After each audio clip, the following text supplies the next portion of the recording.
Yo, is that who I think it is? Yo, what's up, Kawhi? Pleasure to have you on the team, man. Oh, what up, Fred? Oh, I'm so glad you're here, man. We're going to have a great season. Hopefully win a championship.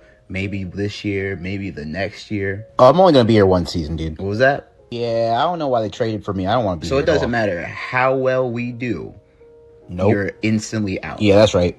Even if we do win a championship, I mean, that'd be cool and all. At all. Like, you're just gone. Yep, I don't want to be here. Is it something we did? Nah, dude, it ain't personal. Do you hate us? Nah, like, y'all what nice, did we bro. do? I mean, we got a pretty good team here. We got myself. I mean, that's cool. Siakam over there. We got Kyle Lowry. Bro, Serge Ibaka's here. OG's here. Dude, this is a stacked team. You're absolutely sure. You're absolutely sure. If we do win it all, you're not staying again. Yeah, I already told the front office and everything, man. Okay. Bro, Jeremy Lin is here, man. Come on. I don't care. Insanity. Yo, hello and welcome, everybody. That's right. After that generational interview with Fred VanVleet, it's just back to regular scheduled programming. It's your boys, Will and Alex. And we're going to talk some trade rumors. We got some new Tempo jerseys. You know, I just spent the last 5 minutes, you know. Oh, yeah, NBA Cup. I've been cooking up some fanspo, some trade machine scenarios to toss at my boy. Yeah, we're back to regular scheduled programming. Yo, the fun guys are here, man. Fun guys are here, baby. Yeah. Look, as Alex said, once every month, basically, we deliver to you a generational interview. Okay, once a month is pretty good. Okay, once every 12 weeks, yeah, and then you got to sit through another 100 episodes of this, man. That's how it works. It's like watching anime, man. Like you get like a crazy fight, like classic episode once every 12 story arcs. Like that's how it works. Yeah. Are you guys saying these are literal filler epics? Yeah, it's basically Will Alex level I'm mailing it in today, man. Yeah, I'm like the old Netflix. I'm mailing it in, man. Alex, why do you have to for say 1 that hour? Just go like. man? We know, man. I was gonna do a special intro for you today, man, because I was like, oh, okay, go ahead. I don't have much. I was like, yo, this guy runs the post game like Hakeem Olajuwon. That's all I had. That's it. Yeah. And I was like, yo, they call him Tangent Poppy. You know, he left a letter for his grandma. Said, if you're reading this, it's too late. Take care. I'm going to Canada. You'll thank me later. Okay, and then this guy went to the score war room and nothing was the same, man. Yeah. Oh my goodness, man. Yo, 2017, I was considering changing careers. I considered more life. Oh shit! Yeah, I don't know. Yo, remember when I was gonna become a PR guy? I was like, I don't know if I can make money in sports. Maybe I can go into PR. And you were like, nah, man. I think you should stick it out, dog. I think we can do some things, man. Yo, that skit at the top was pretty funny because that's literally me telling you. Yo, shouts to Kofi, man. That's me telling you that I was leaving Sportsnet. Yeah.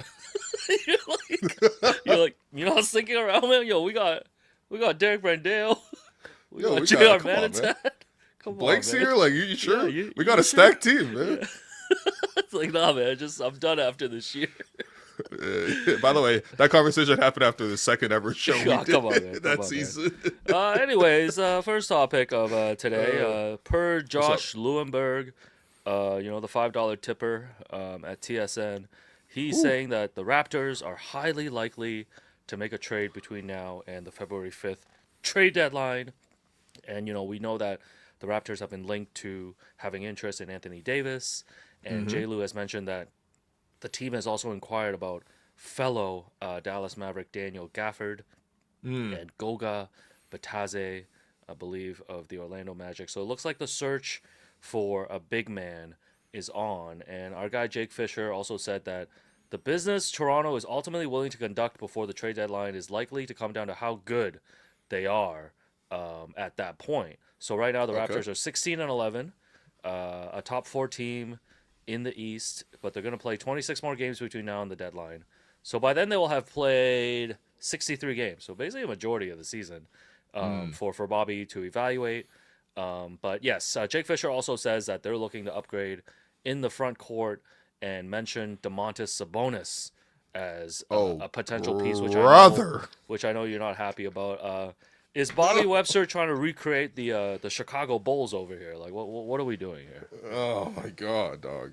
Yo, before we get into anything else, just a hard no on Domantas Sabonis. Like, please, like, as a basically a lifetime diehard Raptor fan who has spent a lot of time, like in an inordinate amount of time, covering the Raptors and enjoying the Raptors and attending Raptors games and practices and events, training camp, summer league, everything. I love the Raps. Like This is an Airbnb ad, man.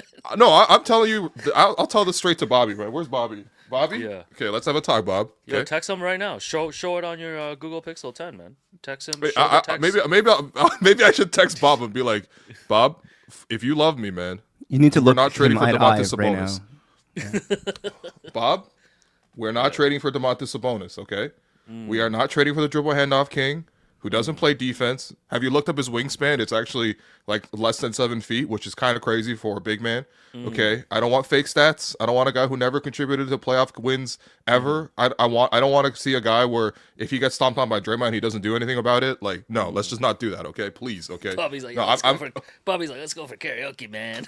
We don't got to talk no, about this. no, Bobby. If you trade for DeMontis Sabonis, we're not doing karaoke. We're not hanging out. We're not hanging out ever, man. No. Okay. No. I actually, he's one of my least favorite watches in the league. I'm not even kidding. No, you've made that clear. So any DeMontis Sabonis trade, you are not in. No, I mean, no. It's just like he's obviously a very good player. I don't think he fits this team at all. Doesn't space the floor. Doesn't defend.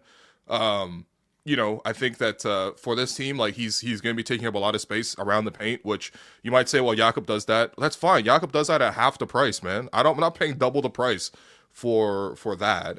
I know the stats always look good and everything like that, but like when has he contributed to winning? Like, no, absolutely not. I genuinely would rather have Anthony Davis like in a heartbeat, like than DeMontis Sabonis. Like it's when I saw that report from Jake, I was sick to my stomach, fam.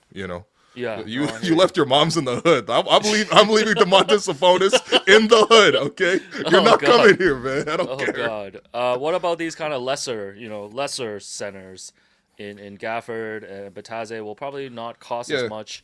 I think what's the trade offers that we can put up? I know, RJ's always in these trade rumors. We've got our new poo-poo platter of Grady, Dizzle, and Ochai Abaji. Oh, come on, that we man. can put together. What do you want me to say, man? Were we just shaving with this man like 2 weeks ago? Yeah, well, he's about to get How dare you, dog? He's about to get himself shaved out of town, man. No, come on, man. It's about to be a close shave in the air, man. We gotta release that interview soon, man. Yeah, please, man. Before please. the trade deadline. Can we just do a little Friday afternoon news dump? Grady Dick Gillette interview, man. No, but what is the price to get one of these centers here? Okay, so first off, honestly, the hard part for me is trading for somebody in the interim. I'm hoping that they fit the timeline. I'm hoping that you can at least have them for like 2-3 years, because this is not a scenario where you just try to add another guy for the stretch run. The last time we saw the Raptors do this was with Thad Young. If you remember when we added Thad Young out of nowhere, Raptors were surprisingly good that year. They ended up with 48 wins. They made the playoffs. So around the trade deadline, they're like, okay, let's add Thad Young, kind of with the idea that like, we can then extend Thad Young and then use that as a trade chip, which, by the way, they did ultimately turn into Jakob Poeltl. So it's not like it was an absolute nothing, but it was sort of like it hits a short-term upgrade, but it also gives us like a trade chip moving forward. And the Raptors do love having these smaller contracts to be able to flip around. Gives you maneuverability. The thing is, though, like, Thad obviously just wasn't a good fit and really didn't address that many immediate needs. I think similarly in this case, like the Raptors do have a scenario where they could be competitive, like they said, like, a month from now around the trade deadline, if they actually are still in a good playoff position, like I wouldn't mind adding. Certainly the backup center position has become more important with Jakob Poeltl's back becoming like a recurring issue that doesn't really seem to go away. And if we're not playing them on back-to-backs, then it's really hurting the team competitively to not have another center. So like, these are names that have been brought up a ton, Gafford, and Bataze in particular. And, I'm happy to know that they're in the market, that they could have see eye to eye with this problem. The Raptors have been sort of understaffed at center basically since Serge and Mark. Like we had like an incredible run with Serge and Mark. Even before that with Serge and JV. I thought that was fine too. But yeah, like after that, we really have watched like the dregs of what it looks like to be center. You can't really just add a center off the street because we've done that route with Alex Len, and we've done that route with I mean, you name it, man. Colin Castleton, you know what I mean? Like we've tried every sort of like G League level center, and it doesn't hit the same. So I don't mind addressing it. I think for the Raptors' purposes, like this has to be a team that they need to see some value in wanting the Raptors shooting guards, because that's where the Raptors have over-indexed, is at the shooting guard position. There's lots of guys there that ultimately it kind of sucks that nobody has really differentiated themselves. Like we were actually in practice like over the weekend talking to Ochai Agbaji, who are one of these guys, and we're just like, hey man, even he admitted like we're kind of interchangeable, and I'm like, well, what differentiates you guys? And it doesn't matter what they say; it's also like what they do on the court. Like I don't think Ochai substantially outperformed Jacoby, has a substantially outperformed like Grady, and vice versa with all of them. And the weird thing is we have guys like AJ Lawson and Jamison Battle just sitting off to the side, not playing. And when they do play, they have the same level of impact as those guys. So, like, absolutely, this is the ideal trade for the Raptors to balance out the roster. I think the good thing with both Gafford and Goga is that they're both, under contract for a decent amount of time. Goga has another year left on his deal. I think Gafford does as well. Like, these are players that you can sort of retain and sort of move forward with, probably as backups to Jakob. But, it's funny because they're not that far behind Jakob, especially Jakob in his current state with his back being bad, that like they can maybe even push for back, and sort of be maybe closer to a 50-50. I think a healthy Jakob is definitely better than both these guys, but that might not be available to us this year. The difference is if you get AD, it's not only a huge talent upgrade, but you also get a real chance to move off of some of these contracts. Like if you're worried about how Jakob's back's going to go from here on, especially after you've signed him to an extension, then it's not a bad chance to sort of move off some of that money, right? And while you're upgrading the process. So I'll just throw a couple of these at you if you like. I mean, you can say yes or no to any of these. Sure, man. We can start small. Okay? All right, here we go. Goga Bitadze. I'm throwing Jace Richardson in here. I doubt the Magic would actually throw him in here too, but I'd be pretty happy with Jace Richardson. I like his offensive potential as like a potential two guard in this league. But going back is Ochai and Grady Dick. This would really require the Magic to really love Grady, which they do need more shooting. But would you do this trade? Yeah, I would do this trade. I feel like the Raptors have seen what they can get out of Grady and out of Ochai, and I don't know if there's a future for them long term here in Toronto, and if that's the price to upgrade and get a center like you said that we can have for at least a few years, I think that's a sensible deal. Yeah, I think the good thing with this too is it puts the Raptors farther from the luxury tax. I don't believe this deal alone would put the Raptors out of it, but it would put them close enough where they could just waive another guy and essentially get under that space. But yeah, again, I have doubts that the Magic would do this. Goga Bitadze is definitely the best player in this deal. I think for them, they would need Mo Wagner to come back from injury and, get back to playing at the level he was at. That probably would knock Goga into the third string center position for them because they're so strong at that center position. So they may see him as a little bit expendable in that sense. I doubt they give up on Jace Richardson this quickly. If you like twisted my arm and threw like Jet Howard in here instead of Jace Richardson, I wouldn't mind. But essentially, this is like what you're trying to do is like flip two shooting guards that the Raptors can't play for a center that the other team can't play. So I think this is probably like the most ideal deal. I think, by the way, Darko has mentioned that they watched a lot of Mamu at Eurobasket this past summer. And yeah, I mean, Goga Bitadze was Mamu's teammate for Georgia. So I'm sure they have some level of familiarity with what Goga is. Okay, let's go to another one here. This is Daniel Gafford going to the Raptors. And wow, this is really small. I'm sorry for these screenshots, guys.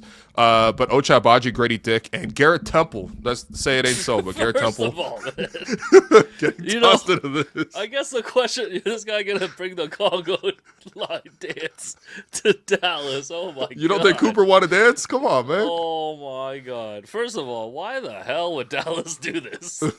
Oh, no, you're throwing a pick in here. Okay. For a pick, then okay, maybe it makes sense. Yes, again, I would do this. Okay. We'll miss Garrett's, leadership and dancing. But for me, if you can package Grady and Ochai and just get any player that can be on the roster, especially a big man. I think it's similar to the last trade there. Like I would do it. Yeah. Okay.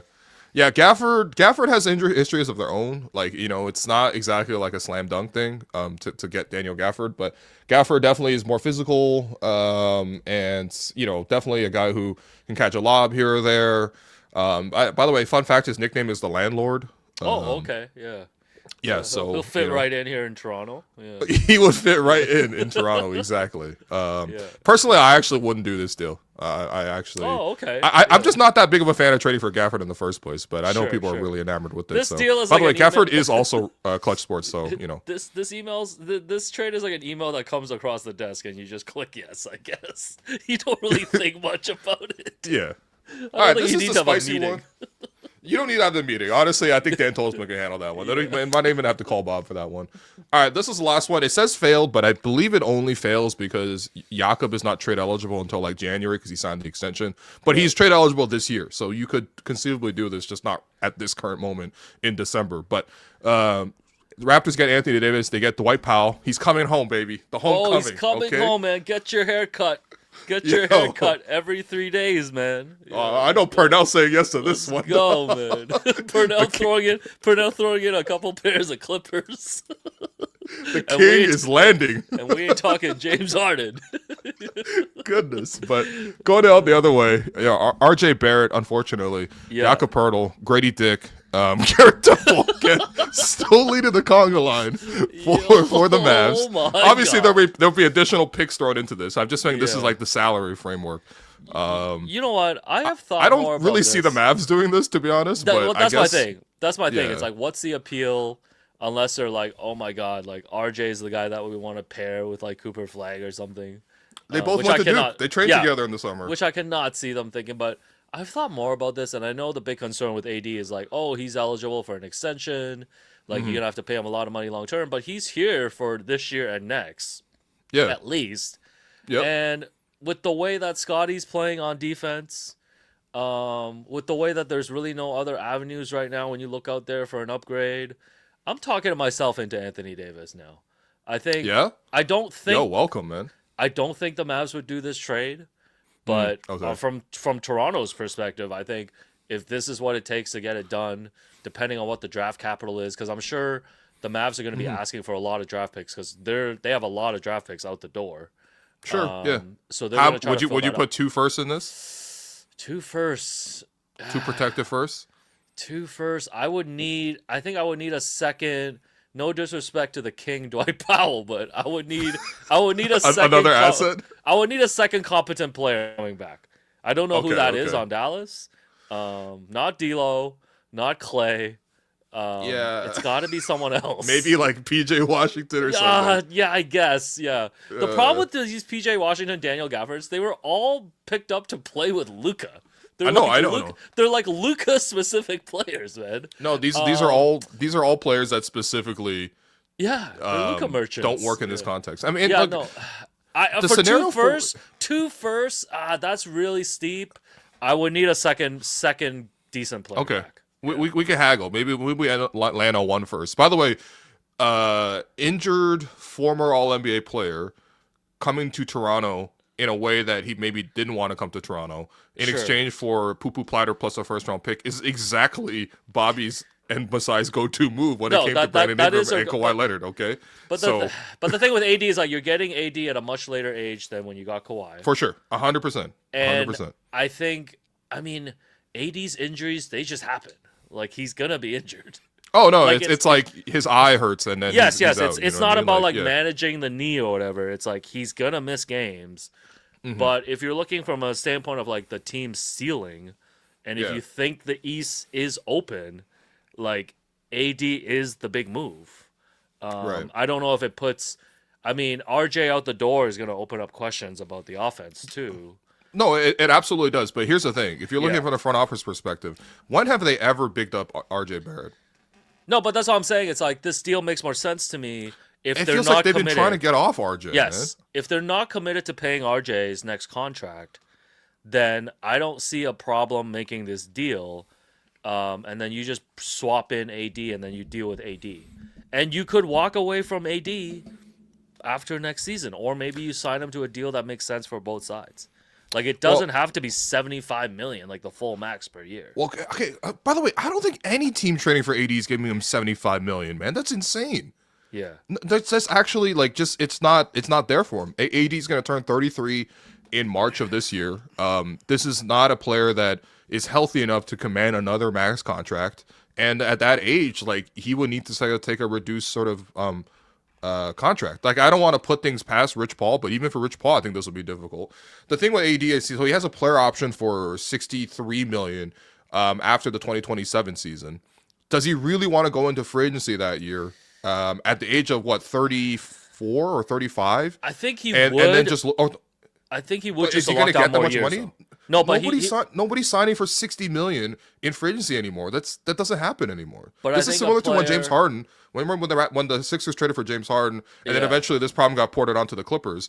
But it's like you had a player option, and then they just negotiated like a smaller extension.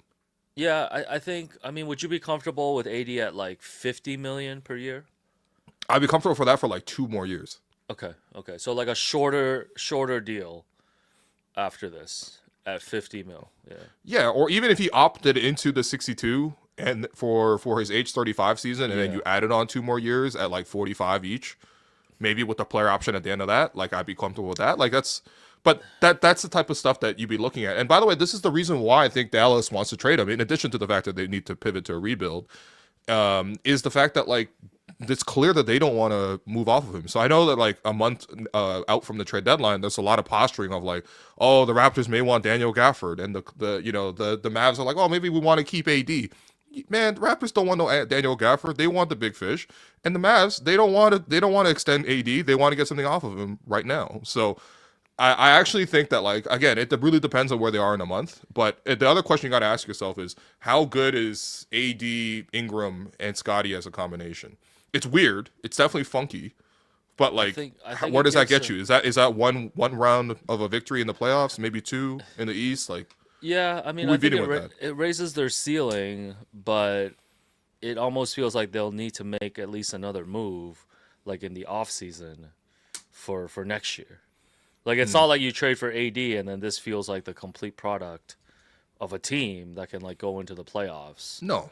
And like win more than, like you said, like 1 round. Like a ceiling is probably like conference finals if things break right. Could we beat the Magic with this? Yeah, I mean, I'm not that scared of the Magic. Okay, fair enough. Yeah, you know what? That's to totally be honest, fair. like I'm not that worried about the Magic. Yeah. Can we beat the Celtics with this?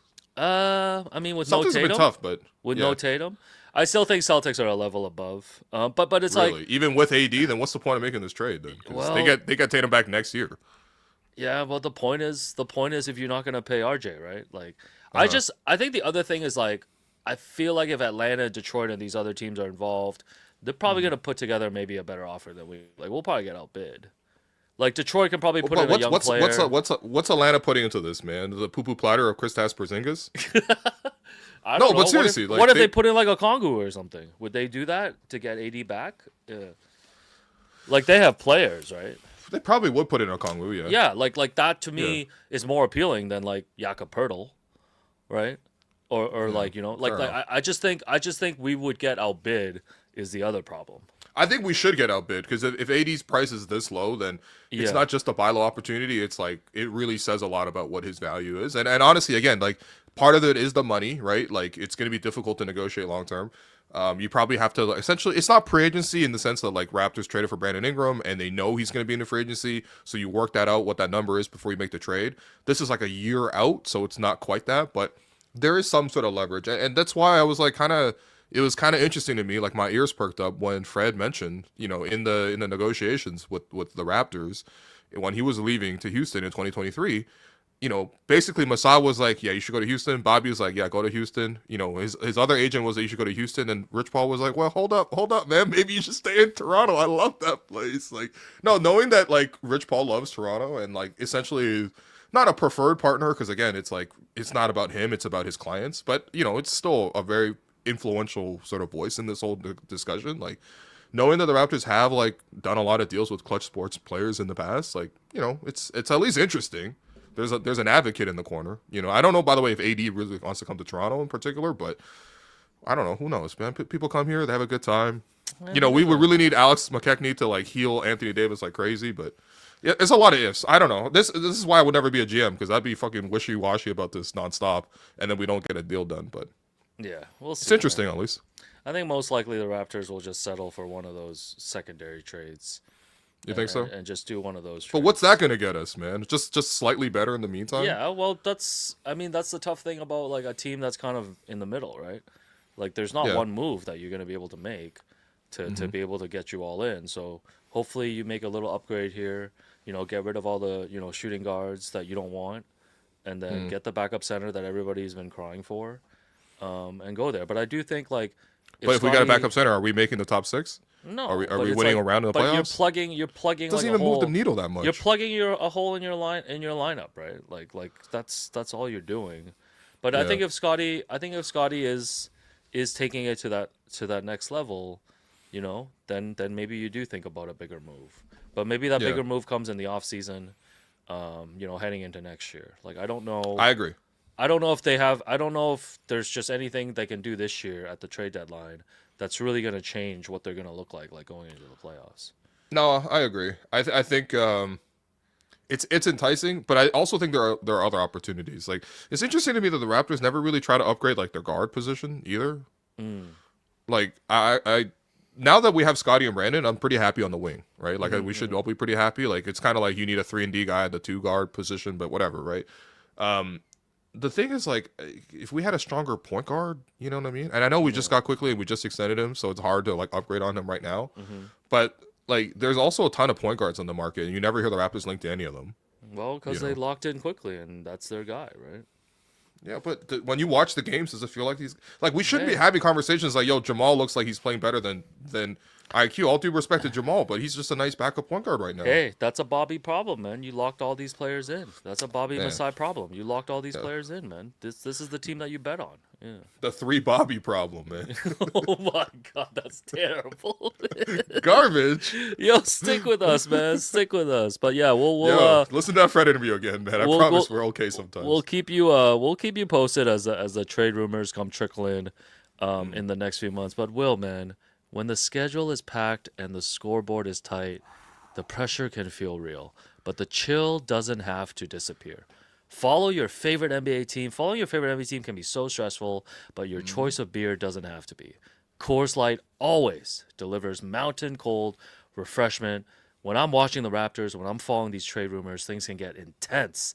And that's why having Coors Light's mountain cold refreshment is the chill choice. Coors Light is cold lagered, cold filtered, and cold packaged for a smoother finish. So when the game heats up, why not make the chill choice by grabbing a crisp, refreshing Coors Light? Find Coors Light near you and visit CoorsLightShop.ca. Must be legal drinking age. Celebrate responsibly. Who celebrated responsibly last night? Because I did not watch the NBA Cup. Yeah, the New York Knicks won the third annual Emirates NBA Cup. Super happy for Knicks fans. I believe it's their first banner since Willis Reed came limping out in Game 7 or whatever. Knicks win the Emirates NBA Cup. Victor Wembanyama finishes second. Condolences to him too. He lost his grandmother yesterday. Damn. In the morning. He was talking about that post game after the loss and stuff. Knicks are champs. Yeah, the Knicks are champs today. Hey, you know what? First off, you missed out on a great game. Okay, Yeah. It was very competitive. It was really back and forth. I don't know if people built their entire day around watching the NBA Cup on a Tuesday, but it wasn't the worst thing to watch on a Tuesday. I think that it was competitive. I think for the Knicks, like I've been pretty adamant that the Knicks are the best team in the East, like pretty clearly. Yeah. Like I see them kind of in a tier of their own.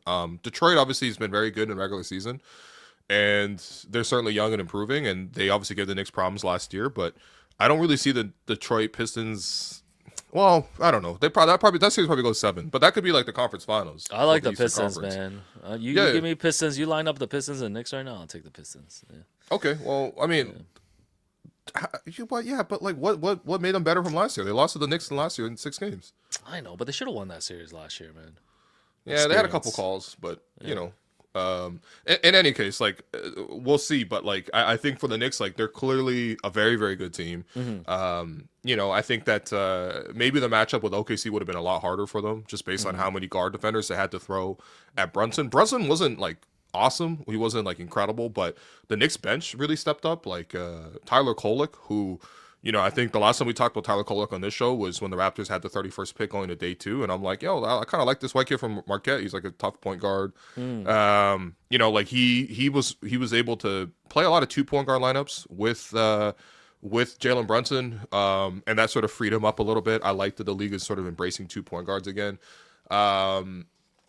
Jordan Clarkson comes in off the bench and knocks in a bunch of shots, and then Mitchell Robinson, Jolly like, B. look, Wemby can say whatever he wants, man, but, you know, I think he hate the quote that, like, oh, they don't play the most sophisticated basketball, the Knicks, but they're very physical, and that's exactly what happened, because there's nothing sophisticated about Mitchell Robinson. He's just, like, elbow you out the way, get the rebound, elbow you out the way, get the rebound, and every time the Knicks missed a shot, Robinson would get the rebound and then kick out for threes, and that's how ultimately the Knicks, you know, beat the Spurs. The Spurs played well, too. Like, Dylan Harper in particular was awesome. Yeah, of the Man. NBA. Yeah. Off the NBA, man. I don't know. I feel like we might be able to take off the NBA. He might just claim the whole Dylan Harper nickname, but like he's awesome, man. And he was able to keep them going with the scoring. Harrison Barnes, once again in a pivotal moment, goes 0 for 5 from 3. I don't think he had a single 3 in Vegas. I'm sorry, man. They were all wide open and he missed them all. Yo, small crying, small game Barnes, man. No, it's actually unbelievable watching. You know, Harrison Barnes is Barnes. responsible for KD being in Golden State and ruining the league, Yeah. man. Remember he got traded to Dallas? He was like, Oh my god. they gave him the max in Dallas, man. No, congrats to the Knicks. You know, for me, like, I was really impressed by, you know, the Spurs run to the Cup Finals. For you sure. know, Yeah. Going into LA, you know, beating the Lakers, and of course that classic game against OKC in the semifinals. With amazing. Wemby coming off the bench, I think playing like 20 something minutes, but still being so dominant. You know, in the minutes that he was on the floor, and you know, I've said this. I don't know if I've said this on air, but I'm like, you know, I've always found like Wemby's personality to be a little bit forced in terms of like, you know, oh, I read books, you know, I play chess. Bro, he's just a 20-year-old, man. That's what 20-year-olds do. You know, I was fake deep when I was 22. I trained man. with the Shaolin monks, you know, like all that stuff. Yeah. But No, 20-year-old me was like, yo, I watched The Wire, man. I watched Mad Men. Like, that's you know, also like, that's also 32-year-old you. yeah. Well, it Nothing turns out I has was right. changed. I was just early to this stuff. All you man. added was Ghosts of Yote, man. Yeah, not to puncture your whole life. But you know, this tournament, I'll remember this NBA Cup as the tournament where Victor Wembanyama became cool to me. You know, Absolutely. you know, I think his genuine hatred you. for OKC, it was you know at the top for me. I think sure. I think we need that. Like we've talked so much about just like Absolutely, lack of rivalries, like too Yeah. much respect, and it's like OKC's running around 24-1 coming into they're that running around semifinals. like Pac, man. No, Yeah, for real. and Like, and there's Wemby like calling Caruso too small, you know, celebrating when Chet Fire, misses man. free throw, you know, saying that they don't play ethical basketball, saying that some guys are built for the moment and some aren't, and like going on. I think this was with Taylor Rooks, so take it with a grain of salt. You got to adjust enough. for the Taylor Rooks interview, but he said he's the best in the world right now. Like said that straight damn, up. dog. And you know, to me, like this is exactly the type of superstar that we need, Yeah, and man. exactly the type of superstar that we need on an up and coming team, going up against whatever you want to call OKC, like this juggernaut. I think Wemby's ultimately the guy that's going to take down OKC, whether it's this year, next year, whenever it is. And I'm super excited now about that rivalry. And just, you know, the coolest thing to me about Wemby is not, you know, how he plays chess, what kind of self-help books he reads. It's the competitiveness on the court, man. And I think for that's sure. cool because that's like what made people love Kobe, love Michael Jordan, all this stuff. And Wemby has that. So Yeah. Wemby is on my in list. Yeah, and Wemby has officially made my in list. Good, man. Yeah. Look, I think here. with Wemby, the cool thing is, like, this is part of the territory when you're talking about becoming the face of the league. Everyone talks about who's the face of the league, and it's not automatically the best player. Okay? Tim Duncan was one of the best players in the NBA, like, literally of all time. Like, This man was not on a single poster. he was not in a single poster. He was never once face of the league. He was face of the league for nerds, but he was not face of the league. Okay? Bank shot. people don't talk enough about charisma, man. Like genuine Riz, charisma, baby. not even Riz, not even just Riz, like true charisma. Like the guy's interesting, the guy's marketable, the guy makes you want to watch, because it's not just enough for most people. And maybe this is the wrong audience to talk to, because we're kind of diehard basketball fans anyway. But like, it's not just enough to come for the hoops, man. People need the drama, people need the storylines, people need to know the stakes of what you're fighting for. Like, we're about to talk WWE in a second. That's literally all WWE. Like, yes, you see people fighting each other and stuff, but like, ultimately it's all about like the build up. It's like, will Goku hit, Dragon Ball, like Super Saiyan 2 like on the next episode? Like, that's what watching Wemby is, and Wemby's able to take you into that. And I don't like when people are like celebrate when he lost. I mean, I understand that there's always gonna be some haters that come into it, but Sure. Man, for a young guy, I'm not expecting him to beat the Knicks. I wasn't expecting him to beat OKC. I like that he had the fight to try to take it to both those guys. And I think we live in a day and age where we slander everyone who loses, so you should just sort of take that, as part of the territory. But no, I think Wemby's cool as hell, man. I think that not just the way he plays, the takeover moments, it kind of leaves you in awe, in the same way that, like, even watching Steph or even watching Shaq does, in terms of just like the sheer dominance. I guess LeBron too. It just happens that we're a Raptor podcast, so I'm like, like watching LeBron didn't leave me in awe. It left me in dread. But no, you know what I mean? Like, I will say, you can't even, from that perspective, you can't compare Wemby and LeBron, because like, Wemby's doing stuff that you've never seen and you might never see again. Like, just the way, like the way he snatches balls like on defense, and then he'll just come back down and pull up like KD for three. Yeah, like it's ridiculous, the stuff that he does, bro. The lobs to Wemby, I don't even think they should count as assists. Yeah, I saw that. You said you wanted it to count as half assists. I actually really like it. Shit looks too easy. It literally throw it anywhere near the rim and he's reverse dunking that thing. Like it's. This guy captivating, man. This guy making Stephon Castle work overtime just to get to 7 assists. This guy gotta get 14 dives to get 7 assists, man.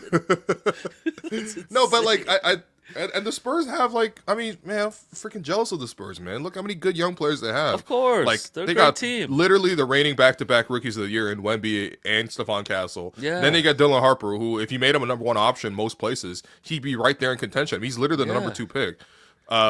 Seems like they found a good coach in Mitch Johnson, like coming off obviously Pop having to step down. Like, the infrastructure is there, the continuity just kind of continues.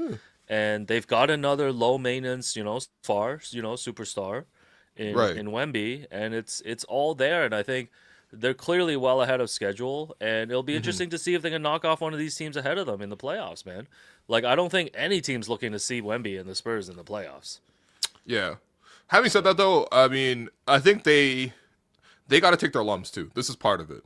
Yeah, like, I think they probably lose in the first round this year. I don't know, man. That's if I go Wemby in a 7-game series, man. It's like, if you just go to best player theory, right? Like I don't know, like, like I wouldn't, if I was Houston or any of these teams, I'm not trying to see Wemby in the first round. You think? Right? I feel like they could probably beat maybe Minnesota.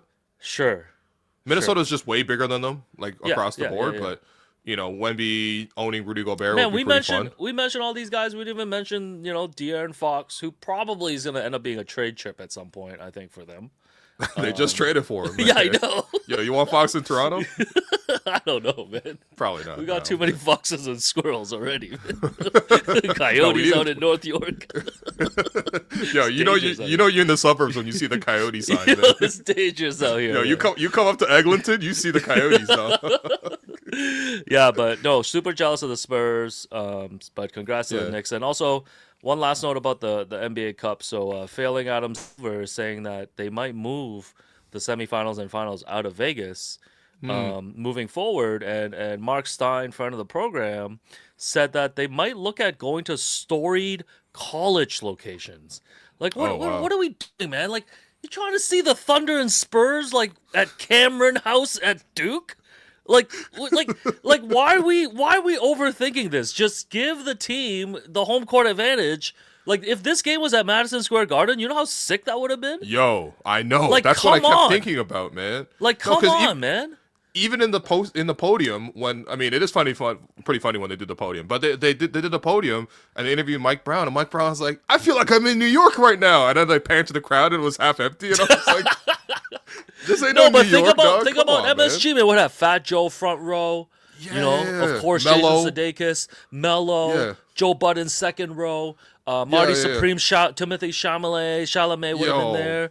Yo, Marty would have been there, man. Yo, the crowd. No, Chalamet literally FaceTime Kat after in the locker room, man. And the only reason he didn't go is because he's literally on this press tour for like the biggest movie out. Yeah. Shouts to Elevation Pictures. Yeah, out December 25th.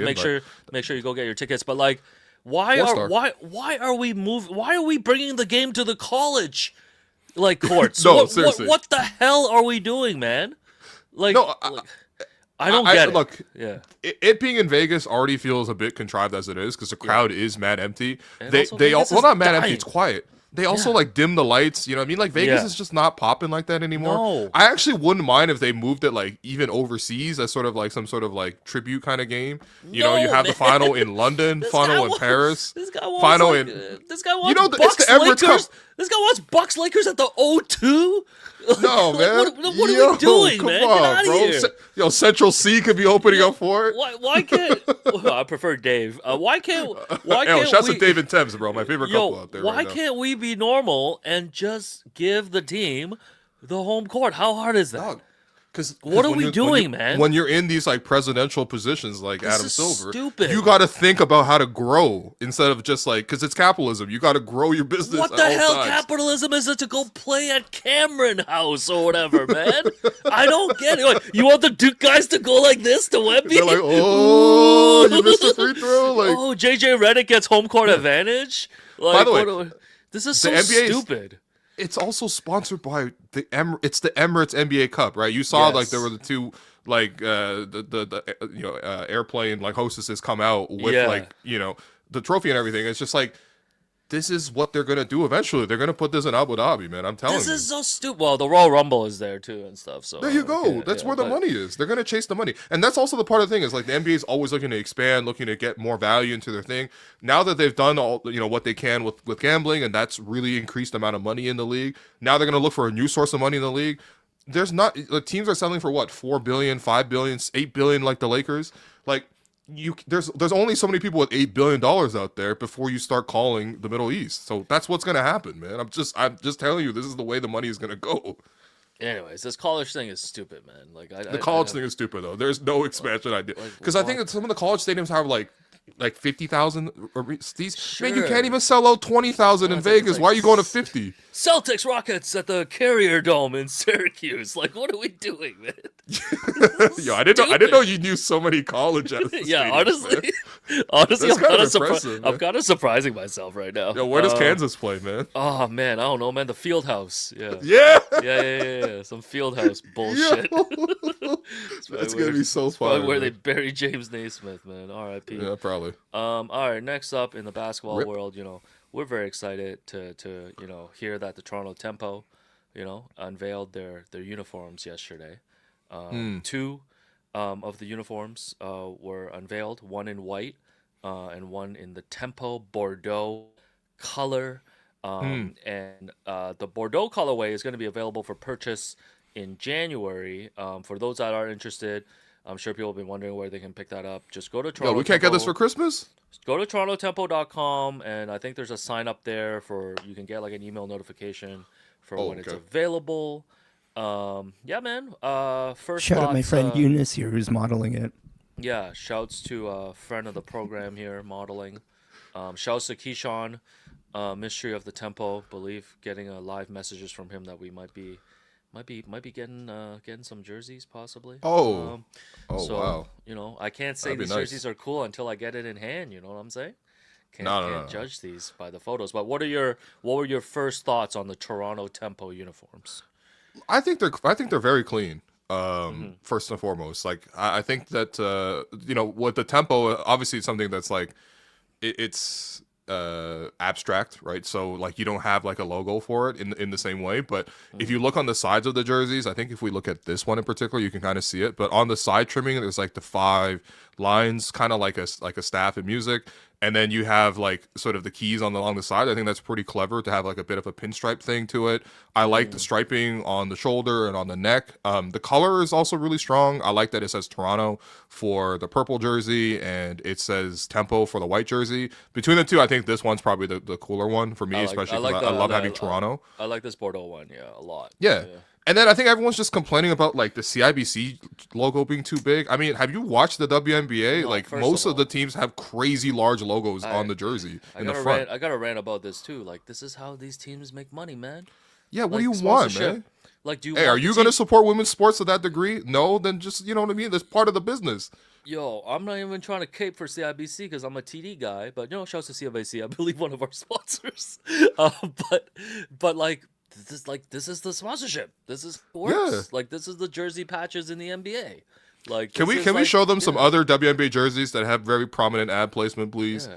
Because unlike, see, this is the thing. If you watch enough sports that's not just in the North American realm, like Soccer. jerseys Soccer has like all that shit. That's all what I'm over saying. it. If you Yeah. look at a Liverpool jersey, it says Standard Chartered in the middle. That's basically British CIBC right in the middle. Like the Liverpool badge is like on the shoulder. There's like a little Nike thing or Adidas in this year, and then there's just on the entire big logo on the stomach is just an ad. It's the same thing for like most sports across the world. Yeah. Well, It's just so happens that North America, are generally pretty like ad free in terms of the center placement. But that's just kind of how it is. And it's not even that big. Like the number, the Toronto sign, like they're pretty prominent too. I think maybe what they could do is like, I don't know, maybe like put it in a slightly different color or something. But No, I but really they don't think prob- it's that bad. they probably people charge- people just they- love to complain about jerseys. This is clean as hell, man. They probably charge big money just to be able to put that at the front, not on the side, not on the back, like prominently at the front. And it's Yeah. money that's gonna go into supporting the team. And Yeah. like, I don't care. I don't care how many logos are on there, man. You'll throw whatever, man. Throw Osmos on there. You'll throw Hello and Welcome on there, man. Like Yo, how much? that's How much is it to crazy. get a little patch on the back, man? I believe it's $10 million. Okay. Okay, never mind. Yeah. I got too comfortable spending our Yeah, P&L. yeah. Hello, welcome. Hello, and welcome is out the sponsorship game, but we support the we're out, WNBA. Yeah. Hey, man, we support, man. Not to make it like a bigger conversation about it, but like I think it is still fair to like make commentary on the sponsors, if only for the sake of like the specific companies that different teams choose, and being at least like critical about like whether those companies like ethically should be involved or be associated with. So like sure, you can be like upset about some of the design, and that's kind of like a silly thing, but I don't think it's like a thing where you just have to flat out ignore because it is what it is. Like I don't think it's the worst thing to have like at least some conversation about it. No, but this But conversation is the beef with specifically about CIBC in design. particular, or is it what the I think in design some of it? cases it might be for some people who are talking about it. Like I think and if it opens up that conversation to just at least be able to talk about it and think about it that way, I don't think it's the worst thing in the world to just like I don't think you should just flat out ignore and then like go to a place where yeah, it's a logo, it's there, we're not going to think about it. Like I don't No, I think that's the fair, worst but thing. specifically Yeah. in this case, it's Well, it's are a we going to design ask the thing. question about ownership then? How No, far we of want to go course. with this? No, So there we go. absolutely will. But that's what I'm saying. Like that to not do the thing where it's just like we flat out ignore and not even like have a chance for conversation. That's the but only that's thing not I'm the saying. conversation I'm hearing people have. People just don't No, like that this it's is on just a the design. jersey. This is just a design commentary. Yeah. No, that I people are understand having. that. But like no, because I'm like I am also like just talking at the same time with friends about it too, and it does open up to that conversation. That's all. That's all. I'm Okay, saying. that's fair. But again, like I think most people looked at it and they were like, okay, like it's too prominently From on a the front. design front, yeah, no, that's a thing that like if you follow any other sports outside of like the major ones, like in terms of the major men's ones, like this is how it just looks. Like any also- football jersey, any Yeah. like women's sports jersey, if you look at the G League, like the NBA G League, it's all like that too. Like design wise, this is just how it is for sure. Yeah, and again, like I've just maybe I don't know, like I'm more used to the WNBA having like really prominent like signage, but like you look at some of the older stuff. I mean, this is older, but like obviously this is a GOAT. But like, where's the like? Look at this with Maya Moore. Absolutely. Like it's like Yeah. it says male. You don't even know what team this is just based on the jersey, man. No, The absolutely. It says the Boost sponsorship thing is Mobile on the thing. stomach. You know what I mean? Like, Shit. and if we want to go to some more modern jerseys, like this is just kind of how it kind of is. You know what I mean? Like, look, sure. I think look, this is a lot of them. Imagine you're a Phoenix Suns fan or a Phoenix Mercury fan. You have fries in the middle. What's that? You know what I mean? Like, The logo- It was So- a big deal when the Raptors first started putting like even that small Sun Life patch like in the corner, I get and it. people would want to. Yeah, so like absolutely, I get No, that. but on that's the design thing. front. It's like I remember it's like when they first started doing the sponsorships the NBA teams, and there was like a whole conversation about it. Now it's like just second nature, right? Like people, it's not like people even picking that off as like a complaint. I feel like so. I don't know, man. The CIBC logo is good with me. Yeah. Well, that's the thing. If you we can have the other conversation about CIBC and sort of where they choose to invest. That's totally valid. That's not the conversation I'm seeing people have. People just don't like advertisements on the jersey, and it's like, well, how else are they going to get money for like this product? This is just the thing you're in. Do you know what I mean? Like, make it bigger. Yeah, I want mine to be bigger. No, I like the jerseys though. The Bordeaux's nice. I actually think it's clean. Like, I super think it's clean. And there's gonna be a third jersey that I guess hasn't been unveiled yet. It'll have to be like the light blue, like the powder, like little baby the blue, tempo blue, the tempo blue or whatever. Yeah. Oh, the Borealis blue. Yeah, that's what they call it. Yeah. So, no, we're excited. No, the jerseys are nice. I think similar to the logo. When it first came to, like, I think it took a little time to just grow on me, but these jerseys quickly grew on me, and I forgot who said this on Twitter, so I'm sorry, I'm not attributing, but like the Bordeaux one does remind me of like the Kobe Lower Merion like high school jersey colorway, which is I one see of that my a little favorites. They should have the NBA Cup there, man. Yeah, go play the NBA Cup Finals at Lower Merion, man. That's insane. No, Adam Silver's ideas they're all over the place, man. Because they were asking, like, I was watching the press conference that he does before like these major events, and everyone's like, "What are you gonna do with NBA Europe?" And he's like, "I'm not really sure," because like, yo, you're the commissioner. Yo, they were asking him too about like, hey, the Heat are out of pick, but Terry Rozier, kind of got traded while he was under investigation. He's like, I don't know. There's no precedent for this. It's like, yo, set one, man. Yeah. He's like, I don't know. Somebody's gonna figure it out. We're all looking for the guy to figure out how to do this, and it's like that's literally your job in this scenario. But Silver's like on a 9-year failing run, man. Well, I mean, he's the biggest thing he's done is like bring a ton of money into the league, and arguably, suspense for most people, it is about the money, and this is all the conversation really is for most people. Like when you're dealing with sports, you're dealing with big money, you're dealing with partners like this, and that's just like. Just what it is, like if you're looking for an ethical sports team, you're not gonna find even one. Yeah. All right, we're gonna take another break here, and then we'll be back with Alex's gripe of the week. This segment is presented by Table Fare and Social. Get your pregame bites and after-work drinks at Table. It's at a great location right across the street from Scotiabank Arena and just steps away from Union Station and the Metrolinx bus terminal. Will, what are we having at Table Fare and Social? Well, they got one of our favorites in the city, Alouette. Ooh. And of course, Alouette. Incredible food. The wedge salad? The wedge salad, exactly. Imagine you're about to watch a Raptors game, you're about to watch a Leafs game, you're about to catch a concert at Scotiabank, and beforehand, we get together, get a couple of drinks at Alouette, get that salad. We're ready for anything, man. Yeah, no, there's plenty of options at Table Fare and Social. This is your go-to spot. Next time you're off to a game, check out Table Fare and Social, a downtown food hall right across from the arena for some great pregame bites and drinks. Man, before we wrap up here, we said that we're going to keep this show to 1 hour, keeping it real tight. And I think we're going to make it... Oh, never mind. Oh. We're going to pump fake you with a fake DeMontis Sabonis trade report, but oh my God. It's been called off. Yeah, we had a whole Shams. I can't even add it into the show because Intern Karem has overloaded images. Man, Karem. No, it's me too. Bro, I overloaded it too. It's not just Karem. It's me too. That's not. No, blame Karem. He's the faceless advocate here. No. But what I was gonna do, Will, during the show, while you're in the segment, was to post this. Yo, and just have you fully crash out. We just missed a great moment. I'm actually sick man. in the stomach right now, man. We just missed. Okay, you know what? Oh when trade deadline comes, we're gonna prepare a bunch of fakes and just drop. We should just fake you out nonstop. We're just gonna do a bunch of fakes. I have tweet alerts, man. I'm not gonna get faked out by this. No, I know, and I know you wouldn't. But like, you might have been because it was gonna be while you were in the middle of like having your conversation, yelling, and be like.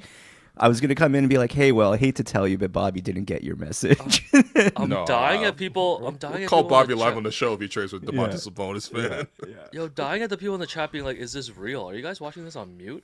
Yeah. Well, I mean, hey, look, there's a lot of honestly- attention to detail here. I switched the dates on it. I kept it at a low count at the time of the day to make it seem like it wouldn't, like, blow I'm up dying. People unreasonably. think this is real. Are you guys not listening to the convo accompanying this? Like, I'm sick. Don't scare me. This is fake, Yo. right? That fake, Anyways. right? That is fake. Anyway, this is insane, man.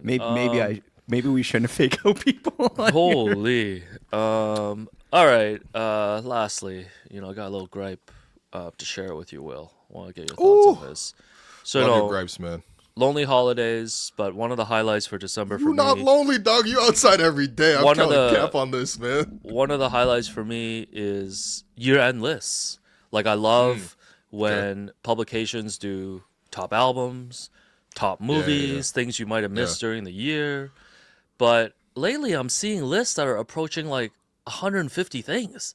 Yesterday, I saw someone post their 150 favorite albums of the year. And I'm like, what am I supposed to do with this? You're the guy that's supposed to narrow it down to 10 for me, man.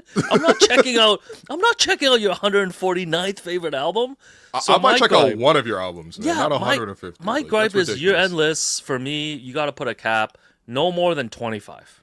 If you're ranking some stuff, I will be a little bit. I'll give you a little bit of space and go 25. What's your 25th ranked movie of the year? Like, I you have don't one? know, man. Like Decision Bugonia. to leave. Oh, I still gotta watch that one. But like, you know what I mean though? Like, we can't. What's the point of a year-end list if you're gonna give me 150 things? Yeah. No, I do think that it gets to the point where it's indulgent. It's like, ooh, look at me, how much music I consume. Ooh, look at me, how much film I consume. I'm like, Also, dog, how much enough, time did man. you decide between like 149 and 150, man? That's what I'm saying, Point, it's not- at that point, this is like a Bill Simmons trade value column. No, like, we're making just- the Ringer 100, bro. No, just give me your honorable mentions then at this point. Like, 150 albums is crazy. I don't want to hear about your top 100 books. Just tell me 10. Congrats, you can read. Like, just give me 10. What do you want me to do with your 97th favorite book, man? Maybe read it? Like, you're supposed to tell me the best ones, not a full list.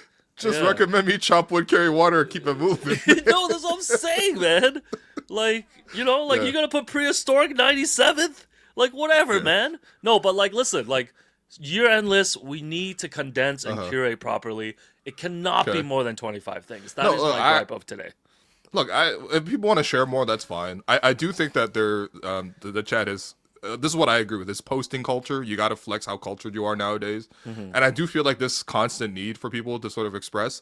Which I think there's like a difference between expression and also how much you want to express for the reception of it. And it's hard to draw that line. Like I totally understand, but for me, like I don't really mind seeing these lists because I like to go through and I'm like, oh, that looks interesting. Maybe I'll like check it out. And these are recommendations ultimately. Like it shouldn't Of be course. personal if it goes. one And that's way or what I the love. other. That's what I love. It's like, I Yeah. get to catch up at the end of the year on things that I might have missed, right? Yeah. In which sense, like, I think that's totally fine. Like, I'd rather explore through people who I know and sort of their taste preferences versus like what an algorithm decides for me on like a social media platform. But yeah, like I do think that there is a bit of a posting, like a bit of a performative element to it, to a certain degree. But it is what it is. I mean, we also did, as Coco mentioned, we also did 44 things to do with the boys. So Hey, that was to kill time. Yeah, that was and also that was an that article. episode was an hour and a half. That We wasn't didn't an kill article that nothing. we created. Yeah. Yeah, that's fair. That's fair. Is there a podcast called Killing Time? That should be what ours is called. Honestly, That's not every terrible. podcast. Why does Jerome sound like Bane today, man? Yeah, I know, honestly. But yeah, anyways, that's my gripe. Okay. And then I'll come up with a free thought for you on Friday. I'm still working on my free thought of the week. Yeah. I do really love you just coming up with like these filler segments around your grumpiness, man. They're not It's filler, amazing. man. They're personality based. What free thought is cooking up right now, man? If we get it 2 days in advance, like what you Honestly, think right now? my mind's been kind of empty so far this week. Like I haven't landed on Really? anything kind of too crazy, but After Okay. we go watch Shenyun tonight, like I'm sure We're not watching Shenyun tonight. I want to make it very clear, okay? I Oh, don't right, support right. Shenyun. Okay, my bad. 100% clear. I do not support them, man. Okay, yeah. All right. Okay. That's it. Stuff coming on Friday. Six pack Yep. currently being constructed. Don't have anything for you guys right now. But possibly Oh. gonna get Will to break down Messi's iconic free kick for me. Okay. That's all. I thought you meant Messi going to India right now, and people being really mad at that. By the way, really? they unveiled a 70-foot statue of Messi in Oh, Kolkata. yeah. Save that for Friday, man. That's a whole segment right there. Yeah. That's insane. Killing by the way, time. the Knicks. Oh yeah, they will not raise an NBA Cup banner at MSG. The Lakers and Bucks raised banners for the NBA Cup the last 2 years. Knicks will celebrate with home fans Friday. Yo, they said we're too big for the cup. Relax, Knicks. You guys haven't won a title in 40 years, man. I've seen Uncut Gems, man. Chat saying Doc Rivers got fired? You got baited, bro. That Yeah, no! That's incredible. No! You got baited by late to class. No! This motherfucker late to class, man. Yo, got him. Go to your fucking noon lecture, man. We just talked about not getting baited, bro. Damn, man. I might be This a guy- boomer. This I'm guy boomer fell for the pump assassin. fake like Chris Boucher, bro. Come on, man. I You got late nervous. to class. Yo, I got nervous there, man. That's insane. Anyways, you guys got All right. me. All right, we will see you Friday. Go watch the Fred interview again. Yeah, watch it again. Watch it a second time, Watch all the clips. Watch the Rag Pod. I guess there will be a game tomorrow, so we'll be recapping. Riley Raptors facing the Milwaukee Bucks. With Doc Rivers. Must win. Yeah, Doc Rivers will be there. He will be coaching the team. Probably hands on his knees, like Sexy Red. By the way, whoever sits courtside behind Doc Rivers Oh my god. should get a refund, man. Sexy Red's what they call me in Vegas at the roulette table. Man. They're like hands on the knees, hands on the This knees. motherfucker won't stop betting on the same color, man. Shake that ass for Kuzma. Uh. Shake that ass for me, bro. No, Doc's older. He's got back issues. I understand. Like, it's hard to stand all game. But, dog, he is just straight up mooning whoever is sitting. Oh my courtside. god. You know what I'm talking about, right? Yes, I Like, know. He does that little lean. Yeah. so- All right. Bye.